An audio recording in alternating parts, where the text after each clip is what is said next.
Entitled sister burns bridge, then wants me to maintain her and her unborn baby. Using a throwaway account since she knows my personal Reddit, but oh boy. This is a long one. So, I, 27F, moved to the US almost 7 years ago.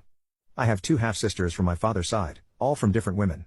We used to be very close, and despite both of them being illegitimate, I shared with them part of what little inheritance I got from my grandparents. They never recognized them and left them nothing. 2 years ago my sisters also moved to the US. The middle sister, 28, let's call her Mary, got a company to host her with a work visa. The eldest 30, Karen, not her real name, got a student visa and moved in with me since I was already working and earning a good salary. The arrangement was that I would pay bills, she would get a job at the university since she's not allowed to work outside, and that was her spending money. I would cover all bills and food. The only thing I asked was to help with some minor chores. I have a dog and a cat, and I told her she had no responsibility while she had school and work. It was fine, since I work from home, and I have a stepfamily that helped me maintaining my home, mostly because I'm the free babysitter for them. Pretty sweet deal for a student, right? Well, apparently that wasn't enough. While she was in school, Karen met Ken. I knew Ken from the time I went to university. He's a creep, but I thought harmless. Karen was head over heels for him. I warned her Ken had a bad reputation at the university, but she didn't care. She's a big girl, so I let it be, with the only condition that Ken was not allowed in my place. COVID hits, and my hours were cut. Karen's school goes on pause and she loses her campus job. Because of all of this, we moved into a small apartment. I took a second job, and did some freelance on the side. Needless to say, I had no personal life. I am dating someone, but he was also swamped with work and bills, so we barely met each other. During this time, Karen and Ken apparently got closer and he began to appear in the apartment. Karen was not part of my lease, but my landlord was very understanding. Ken began making really inappropriate comments about me. I am not a beauty queen, I just look a bit exotic, as Ken put it.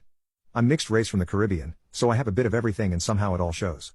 Karen looks more like our father, he was of European descent. In all honesty, Karen is more attractive. I only look foreign in this little Intermountain region city. Ken would go out of his way to touch me and was just invasive. I managed to just keep in my room when he was around or use the excuse that my pets needed a walk. I didn't know exactly why, but Karen kept pushing for me to spend time on my own with Ken. It will be good for you to bond with your future brother-in-law. They had only been dating 7 months at this point. Whatever, I didn't care. I found excuses to avoid it.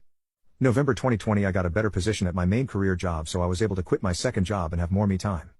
I reconnected with friends and one of them asked me if I was okay. I asked why and he told me Ken had been saying he was very close to getting me for personal time. I was not okay with that idea. And I very loudly said I'd rather be hit by a train than doing anything with Ken. Since I'm in a small city in the Intermountain region, the kind that most people in the same area knows each other, a lot of people had text messages or creepy stories to tell me. That was it for me. I went home and demanded an explanation. They didn't deny it. Ken even said Karen had said it was fine and I was doing them a solid as her sister, since he had a fantasy he wanted to go for. I told them both they were disgusting and that Ken had to leave or I would be calling the cops. Ken left with some insults sent my way, and Karen began telling me she didn't see the problem since my partner and I were on a break. We were not.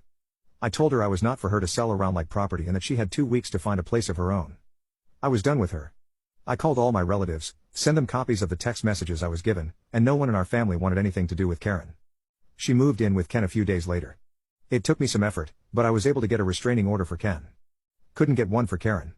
Still, they disappeared from my radar except for a few encounters which easily were solved with showing I was about to call 911. And then today happened and I had to hold back my laughter. Mary had kept tabs on Karen, since sisters and all, and she messaged me with a notice, "Hey, Karen just called me. She's pregnant and Ken kicked her out." I just stared for a few minutes and responded, "Oh. That's sad." Mary knew, and supports, that I don't care or have any intentions to help.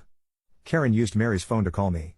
She begged me to help, since Mary is only letting her stay for a week before she moves to another state. Said that she missed her little sister and had no one else to go to.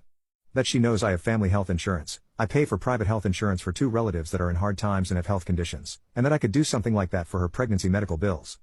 This baby is a blessing and I should want to help her raise it.